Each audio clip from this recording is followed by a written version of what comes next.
Good morning, good afternoon, good evening, everyone. My name is David Sandbeck. I'm the head of the Policy and Analysis Division at APO. So thank you for watching our talk today. Actually, I invited one of the best innovators in the world, Anthony Ulrich. So let me just introduce Anthony a little bit. Anthony, actually, we just call him Tony. So Tony is a founder and CEO of the company, the Strategene. So Tony is the pioneer of the jobs to be done theory, the inventor of the outcome-driven innovation, ODI, process, and the founder of Strategene, a leading strategy and innovation consulting firm. Tony has applied his ODI process at many of the world's leading companies and across nearly all industries to inform breakthrough innovations, achieving a success rate that is 5 times better than the industry average. Philip Kotler calls Tony the Deming of innovation and credits him with bringing predictability to innovation. Published in Harvard Business Review and MIT Sloan Management Review, Tony is also the author of 2 bestsellers, What Customers Want and Jobs to be Done, Theory to Practice. David, thanks so much for inviting me to this event. I really appreciate it. Look forward to it. Let me just ask, Tony, thank you so much for your valuable time today. So before we jump to the outcome-driven innovation or ODI, can you please share your thoughts on innovation itself? Lately, many people are talking about innovation, and maybe this word is being overused. So architecture innovation, radical innovation, incremental innovation, disruptive innovation, etc. So all seem to be hot topics, but the exact meaning of in different fields is not clearly defined. Well, that's certainly true.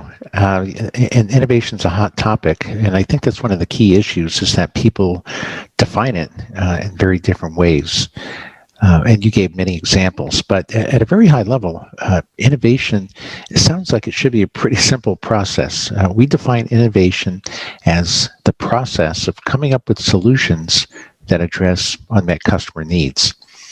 So very high level, we're just trying to come up with solutions that help people get a job done better and more cheaply is another way to say it as well. And so you get different types of innovation, disruptive, sustaining, incremental, based on how well you execute that innovation process.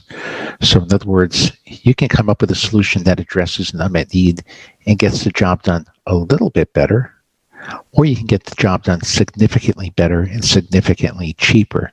And when you come up with an innovation that does that, that's considered more to be disruptive or breakthrough. We also see people confuse or conflate, I should say, innovation with invention. Invention is a whole different process where you have to experiment with technology to achieve some outcome that you're trying to seek. And that takes a whole different avenue in terms of discipline and approach. So I wanted to keep our conversation mainly focused on the innovation side of things. It's not invention. We don't have to invent anything new. We're just taking technologies that exist and organizing them in such a way that will help people get their job done better. So I think starting with that definition, again, people buy products to get jobs done. So therefore, innovation is really all about helping people come up with solutions that get their jobs done better and more cheaply. So you just mentioned about the jobs to be done.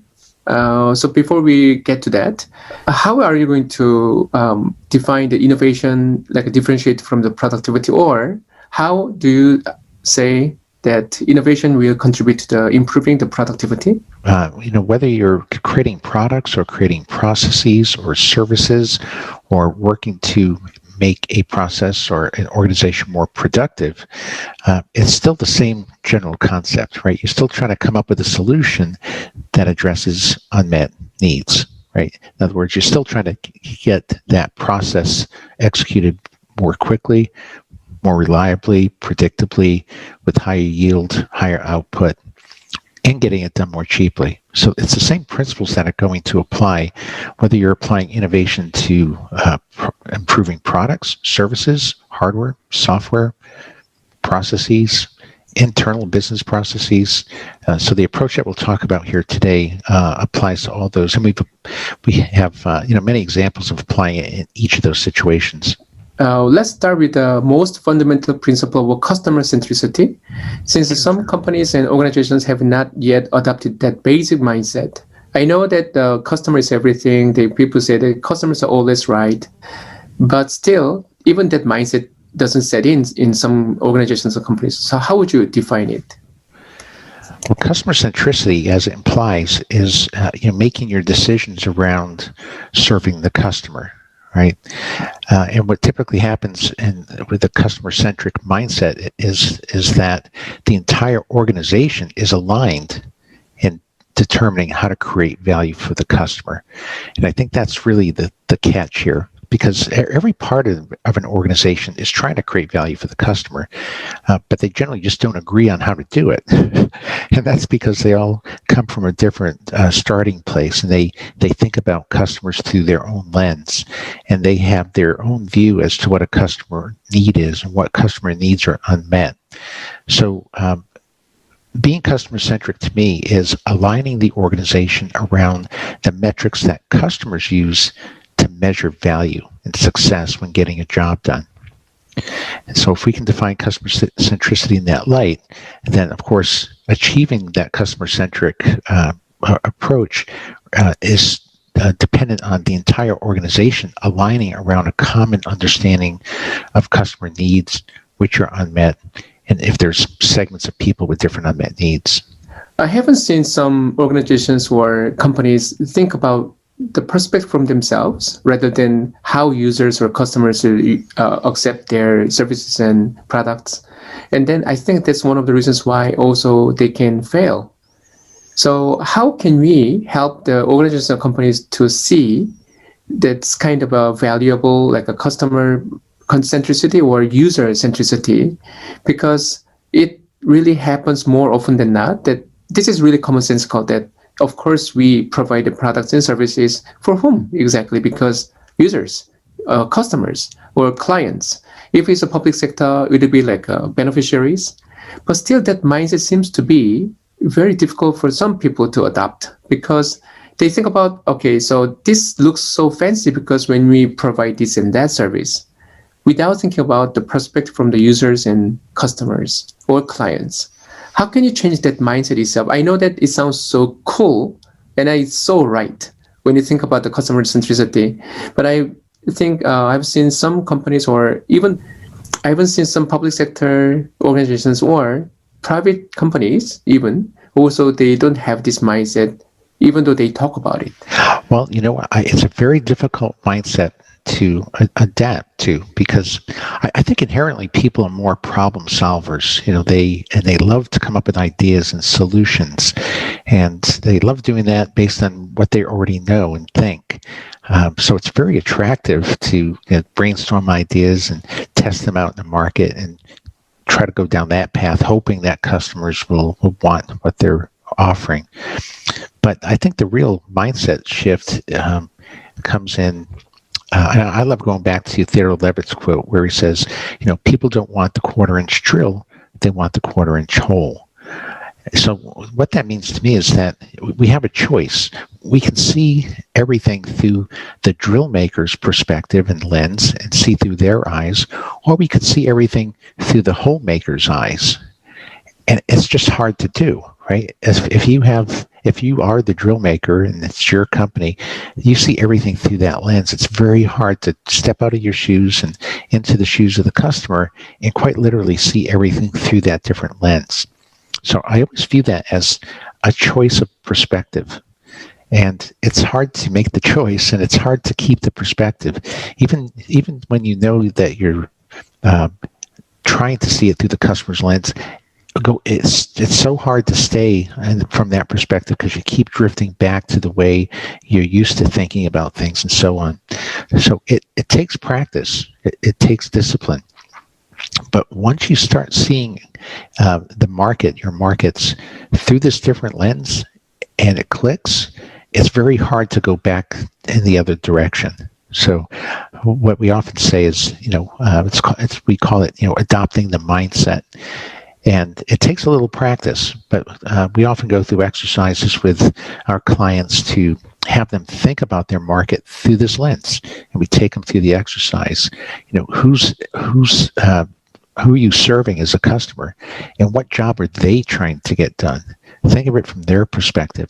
And with a little practice and a little discipline, you can change that mindset.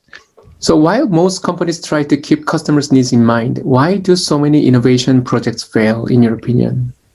Well, companies always talk about satisfying customer needs, but we have one statistic that I find extremely relevant, and that is, we've asked this question a dozen times just in the past couple of months, and when we do surveys, and we ask product teams, is there agreement on your product team as to what a customer need even is?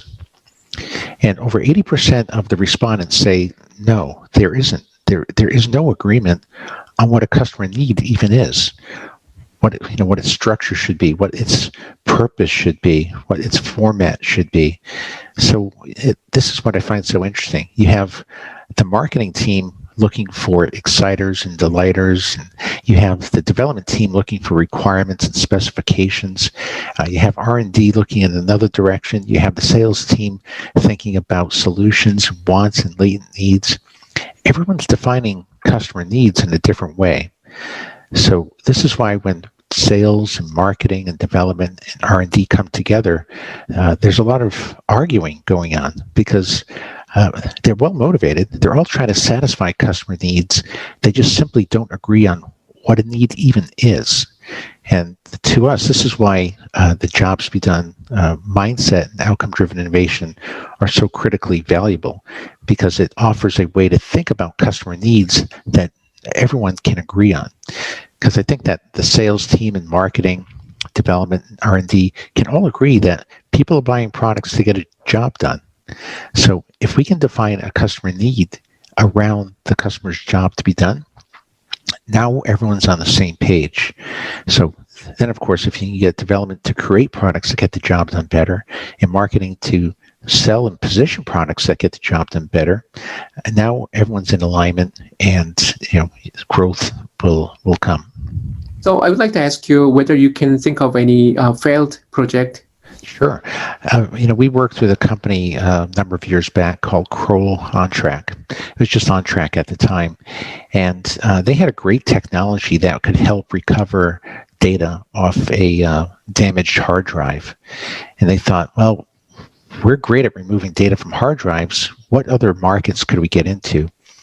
And they focused on the electronic evidence discovery market, where in a legal battle or legal case, you go take data off hard drives, and then that information gets used to support or refute a case.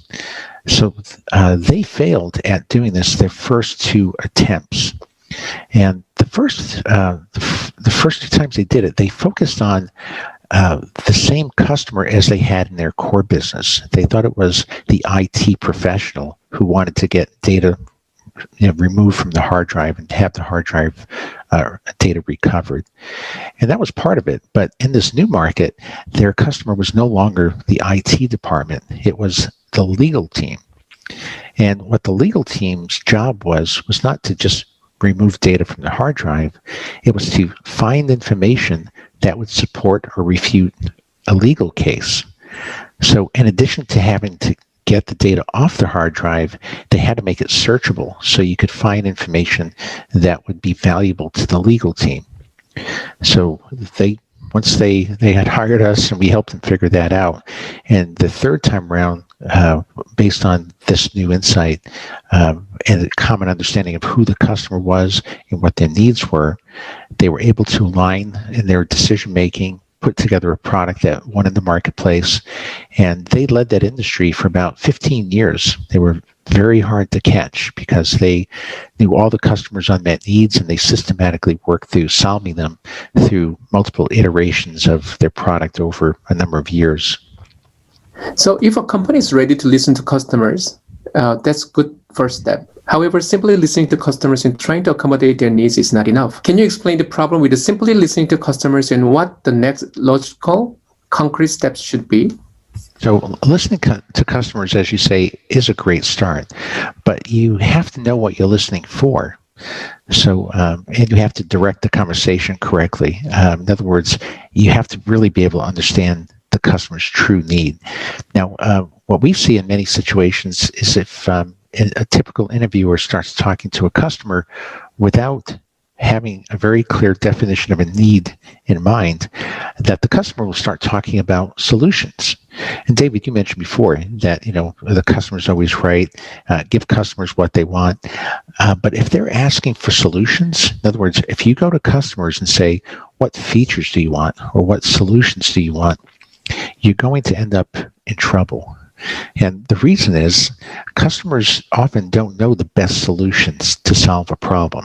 All right, they're generally not scientists and material experts and engineers and product developers, so they may be unaware of technologies that exist that could get the job done significantly better. So what we suggest is that when you go talk to customers, don't talk to them about solutions. Talk to them about what they're trying to achieve. And this goes back to the jobs to be done thinking that we talked about earlier. And we can talk about the framework just a little bit later. But I think the first step here is going from a mindset of talking to customers about products to talking to customers about what they're trying to achieve.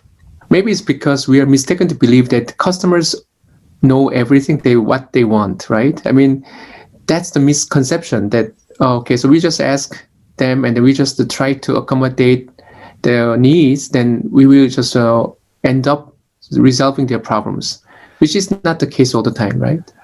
That's exactly right, because a need is not a solution. So let's go back to the basics of innovation, right? Innovation is the process of devising solutions that address unmet customer needs. So a solution and a need have to be two different things, right? So if you go out to customers and say, what solutions do you want? You're never understanding the actual underlying need. What we want to do and what we suggest is that you go out to customers and first understand all their needs and then let the scientists and the engineers and so on then come up with the best solutions to address those unmet needs. So this puts the responsibilities in the hands of the right parties. We shouldn't hold the customer accountable for telling us the wrong solution, right? They're not the solution experts, but what they are expert at is getting a job done. And we can talk to a surgeon, for example, who's done a spine surgery procedure, and they can take you step by step through the process that they're going through and the job they're trying to get done, and tell you how they measure success along every step of the way in very, very granular detail. And that's what we're trying to get at. That's why we're going to define a need as a metric that people use to measure success when getting a job done. We don't define a need as a idea or a solution or a exciter or delighter or a latent need or any of those other terms that you've seen used by different organizations. So a level of precision in defining what a need is and what the needs are is what innovation is all about.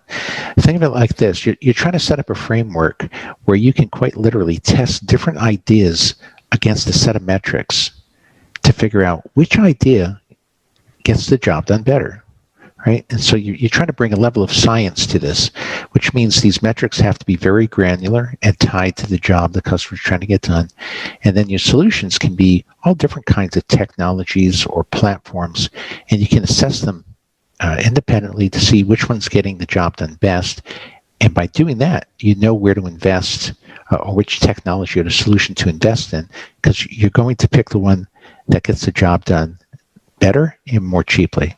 Can you share any real case where companies just follow what the customers want, but then they end up just copying or other companies or competitors doing?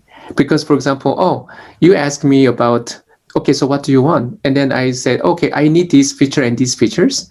And then, okay, I think we listen to customers, and then you just try to make it happen. And it turned out that actually what customers said is just about the features added by the competitors. So Sure. Do you have any real case like that?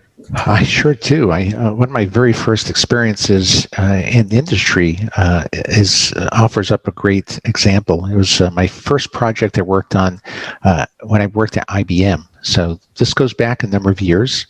I was back in 1984, in fact. But I worked for IBM in their PC division, and we were given the opportunity to go create IBM's first home computer. So we were going to compete with Apple. We were going to take over the world in the home computer market. And we worked very diligently for 2 years to create this product. So it's called the PC Junior. And we went out to customers. We talked to them to find out what do they want. And they told us what they wanted. And then 2 years later, when we introduced the product, it wasn't what they wanted. And I've heard this type of story over and over again from so many different companies. Nearly all our clients have examples of this exact thing happening. And the problem, of course, is we weren't asking them what they're trying to achieve. We were asking what solutions they want. And they told us based on their knowledge of the space and technology and those sorts of things. But of course, solutions change over time. But what people are trying to achieve when getting a job done stays stable over time. So making this transition of talking to customers about solutions to the metrics they use to measure success is absolutely critical. The IBM story, by the way, the day after we introduced that product, the headlines in the Wall Street Journal said, "The PC Junior is a flop." And it was. And they knew it immediately. IBM spent another year putting money into it. It was $1 billion failure. And that's really what got me interested in innovation, because I wondered, how could a company like IBM, with all its vast resources, miss the mark, fail with the product? I didn't realize at the time that was very common occurrence, but it got me very interested in innovation in space and trying to figure out a process where that would no longer happen. Okay, so actually that got me thinking about many other cases, but for any company to make innovation happen, listening to customers is one thing, and then also, as you said, there are some other processes, but maybe we also have to think about how the decision making happens in any organization. So just as you said, the IBM, for example, had the best resources, and yet one of their projects failed. But it's not the isolated cases. There are so many big companies, famous companies, launch new products, and then people see it, how can they make this kind of happen? It's really unimaginable and not understandable, because they have so many smart people there. And then how come they can produce this low level or quality product or service? I think, most companies are very good at creating products, right? There's a lot of product teams, product managers that are very good at creating products. And but what they're not good at is creating winning products. So what that means to me is that the products that they're asked to develop are not winning products up front. They're not defined to be winning products up front. Now, why does that happen? So I've read so many articles over the years that say, what's the top reason that products fail? And in nearly every study, it says there's a misalignment in customer needs. Either it failed to address a customer need, or it addressed one need but at the expense of others, or it got the job done better, but it costs way too much. So they're missing out on this basic concept that you have to create products that get the job done a lot better and a lot cheaper, right? And those are the products that will win in the marketplace. What I see happen very often is somebody will identify one unmet need, and then they'll go create a new product iteration that will address just that one unmet need. But it rarely moves the needle. So think of it like this, would you ever switch from your favorite product if the thing you want to switch to, it gets the job done just 1% better or just 2% better? The answer is going to be no. Nobody switches because they can get the job done a teeny little bit better. It has to move the needle. And what we've seen over the years is that winning products will get the job done about 15% better or more, which means that you can't just satisfy one unmet need.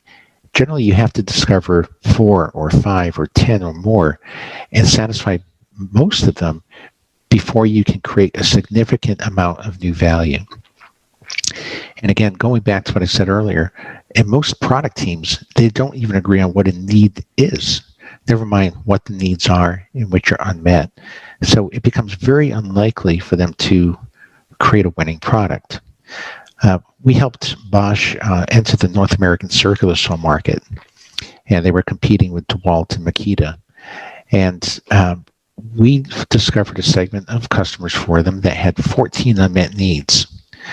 And they went on to introduce the CS20 circular saw that was the most, which was the most advanced and winning product they had for about a 10-year period of time.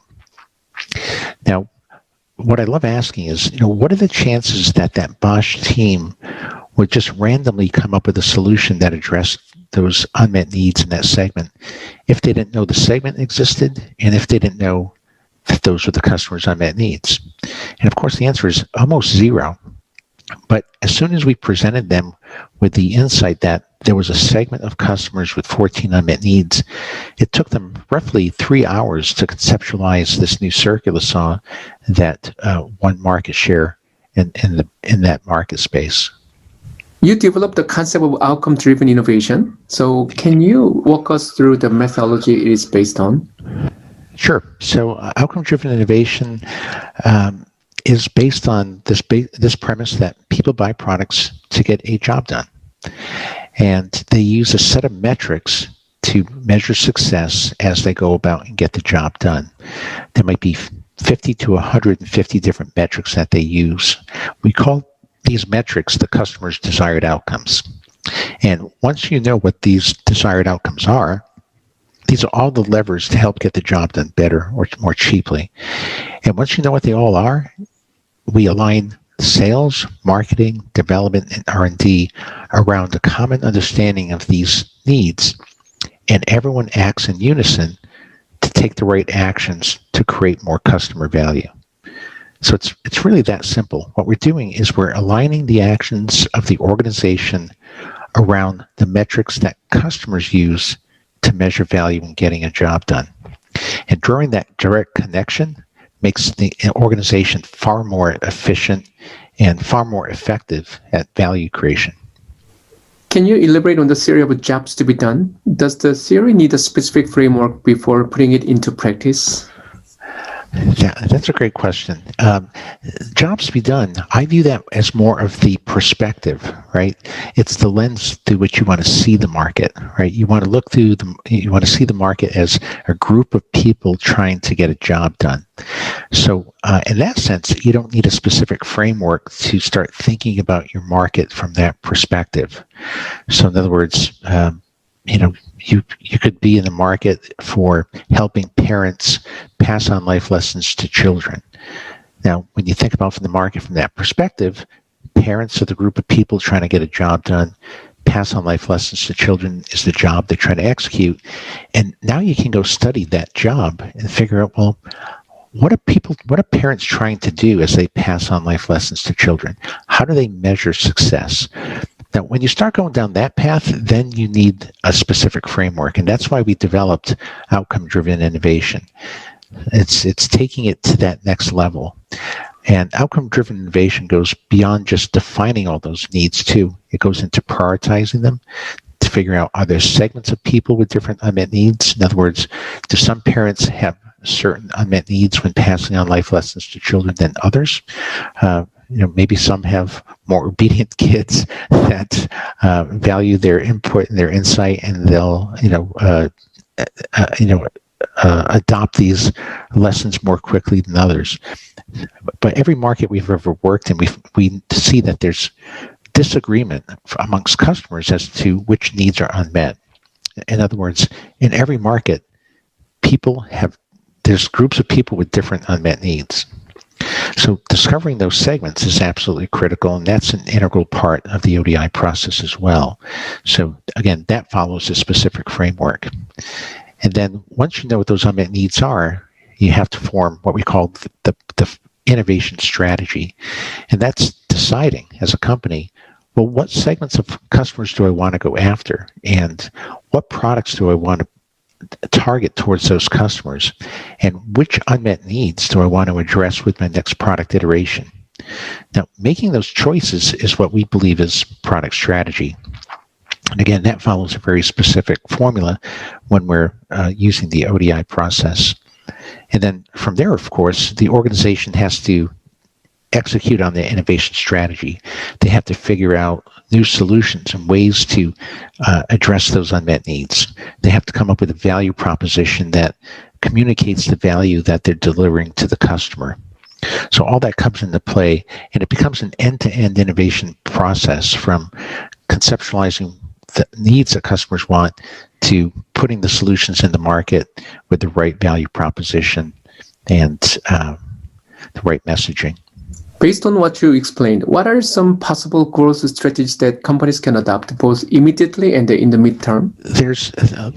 So let me explain what the way we think about different strategies, right? So you can get a job done better and or more cheaply, which means if there's a group of underserved customers, they may be willing to pay more to get the job done better. So in that case, you can pursue what we call a differentiated strategy, and you can help customers, get the job done a lot better and enjoy a high profit margin type of product.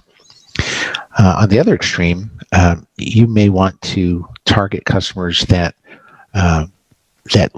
can't afford to pay for the products that exist, and they're willing to get the job done a lot worse than the existing products. So this is Clay Christensen's classic disruptive innovation.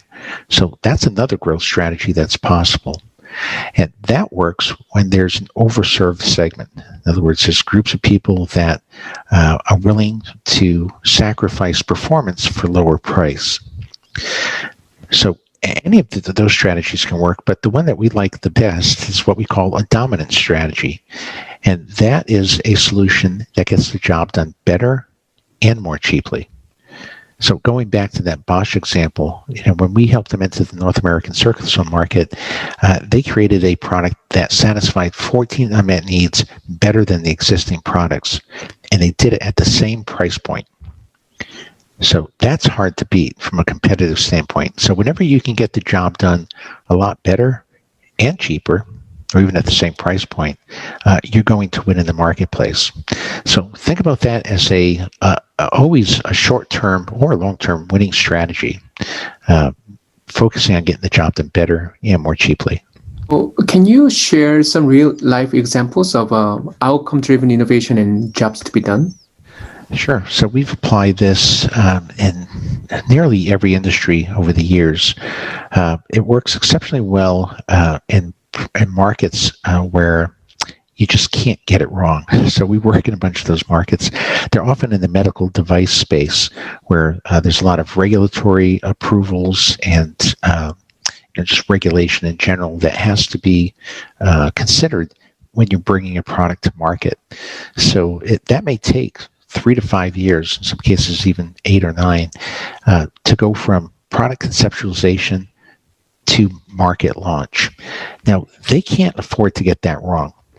So we've worked with a lot of the medical device companies, especially in the surgical space, to help them create products that are used to remove anatomical structures, to repair anatomical structures, just a whole variety of things over the years. And the reason they like using the approach is that they increase their chances of success quite dramatically. Again, making sure that they want to make sure that they're going to get the job done 15% better or more, and hopefully cheaper as well. So they can't afford to guess, right? And they can't afford to miss. So companies like that have generally been the first to adopt ODI kind of thinking. But then we've seen it apply in many other consumer product goods organizations as well. We've helped companies develop everything from toilet paper to dog food to toothpaste, just a whole variety of products. And while they may not be regulated and come and run into those issues, what they're looking for are significant points of differentiation. How do you differentiate toothpaste, or how do you differentiate dog food? Again, you have to be able to discover different segments of opportunity, different segments of people that have slightly different unmet needs. So they're looking for more sophisticated formula to make that happen. So I think those are some of the extremes in which we've applied this. We even worked at one point with Chiquita brand, Chiquita International. They produce bananas, and they wanted to reinvent the banana. And this was very interesting because, a banana is a snack, of course. And then we asked, what are all the jobs that people are hiring snacks for? And we found that there were well over 100 different jobs that people were hiring snacks for. So we asked population to prioritize those for us and tell us, so which of those jobs are really important and not well satisfied? And then we segmented the market to see if there's segments of people with different unmet needs. And we found that there was a pretty significant population that would hire snacks at night to help them get to sleep and stay asleep. But they weren't working very well. This is where they were most underserved. So they had lots of people snacking at night and having different variety of things in the hope that they would help put them to sleep and stay asleep. Now, what was interesting about this is Chiquita, and I'm not sure how much you know about banana production, David. I knew nothing about it at the time, but I learned that there's over 10,000 varietals of bananas, and that bananas naturally contain tryptophan, which is a chemical that can make you pretty sleepy. So one option was for them to create a product, a nighttime snack that would be a nighttime banana. The morning banana, of course, is wake up and that's going to get you energized and going. But the nighttime banana, the idea would be that it would help you rest and put you to sleep. Now, they didn't do this because they felt that it was in strict conflict with their brand, and they didn't want to put that at risk. But I just find that as an interesting story in terms of, the application, the findings, and, what they decided to do in the end. One of my first projects I worked on as a consultant was back in the early 1990s, and I worked with a company called Cordis Corporation, and they make angioplasty balloons. And what they're used for is to help restore blood flow in a clogged artery. So their market share was declining. They were down to less than 1% market share, and they really needed a new, fresh look at the market. So we helped them using ODI figure out where the unmet needs were in the marketplace, and they used those insights to create a product line where there were 19 new products. All of them became either number 1 or 2 in the market. They gained about 20% market share. Their stock went from $18 to $108. But the best part of the story is that there was one unmet need that was off the chart. It was this need that said they wanted to minimize the likelihood of restenosis, which is the recurrence of the blockage. So in other words, after they cleared the blockage, they didn't want it to get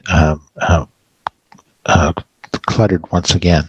So they said, we have a device in the lab that we're working on, along with 50 other things, that could be very useful. It's called the stent. And they said, well, because that is such a big opportunity, we're going to triple down on our resources and become the first to market with that product, which they were. And they introduced that into the market just about a year later. Within 2 years, that was $1 billion market in and of itself, and that propelled their growth. But it was a very rewarding project to work on, because so many people that I've known since then have have improved their lives because of the stent, or even helped avert disaster. So those are the kinds of products that we feel really proud about working on, and there's been many of those over the years. I'd like to ask you this question because I think what you said is really right, and I think it's really helpful. But at the same time, putting a concept or a theoretical framework into practice is never easy. So do you have any concrete advice to help outcome-driven innovation initiatives achieve the intended goals? Sure. And this is something that we deal with day in and day out. A lot of this, David, as you mentioned earlier, it's a mindset change. You're trying to get people to see their market through a new lens. So the way we often do this is through a simple workshop. It could even be a one-day workshop. But what we do is we bring their customers, like our clients' customers, into a room with our clients, and we take them through this process. And we ask them, so what job are you trying to get done? And this reveals so many interesting things. So, for example, we had one client that makes pesticides and herbicides that said, we know what our product's for. It's to kill weeds. And so we went to the growers, the farmers, and said, well, are you trying to kill weeds? And they said, no, we're trying to grow crops, right? It's a very different view of the market. And that was a significant change for them. And then you go from there to figure out, well, what does the job look like? What are the steps you're trying to go through? How do you measure success? And when a team can see these outcome statements coming from customers, they realize there's a whole different way to look at their market. And often in a day, they go from a position where the marketing, sales, R&D, they started the day not even agreeing on what a customer need is, and then they end the day agreeing that these are the customer's needs, right? And that's truly transformational. So, getting teams to work together in that kind of environment can have a huge impact in a fairly short period of time. Oh, that many big companies in the history, actually, they didn't survive and they failed and they actually went out of business. Would you say that it's not only because of they didn't understand the needs of the customers, but of course there must be some other reasons or causes for their failure. But still, would you like to say that many of the cases, in your opinion, that they failed and they went out of business because they couldn't understand the needs of the customers very well and address their needs and also come up with the solutions for that? Well, I think that's part of it, but there's many cases, examples like Kodak, for example, that was in the film business, and then we're in the cutting edge of creating digital cameras, but failed in the digital camera space. And it's not as if they didn't understand customer needs. I think in many cases where companies get totally blindsided like that, it's because they have so much invested in a certain platform instead of infrastructure. And if they invest in this other technology and they make it work, it's quite literally going to crush their current business. And that makes it extremely difficult for companies to do. And very, very few are capable of doing that because they're not paid to do that, right? They're paid to grow the core business, and they're going to keep trying to grow that business until the very end. We've seen that with Yellow Pages. That's an advertiser of local services here in the U.S., or it was, and they did the same thing. They got disrupted by Craigslist and a whole other group of people by just putting their service online. You'd think they could see that coming, but they had advertisers that would advertise in the Yellow Pages booklet, and that's how they made their money. So they couldn't disrupt their business model with a different version of their product, and as a result, they couldn't stay in business. Thank you so much for your valuable time today, and also thank you so much for sharing all your valuable opinions and perspectives. Thanks, David. I certainly appreciate it. It's been a pleasure talking with you. I hope to do it again. Okay, thank you so much. Okay, viewers, thank you so much for watching this valuable interview with Tony. So again, we hope to see you again. Thank you so much.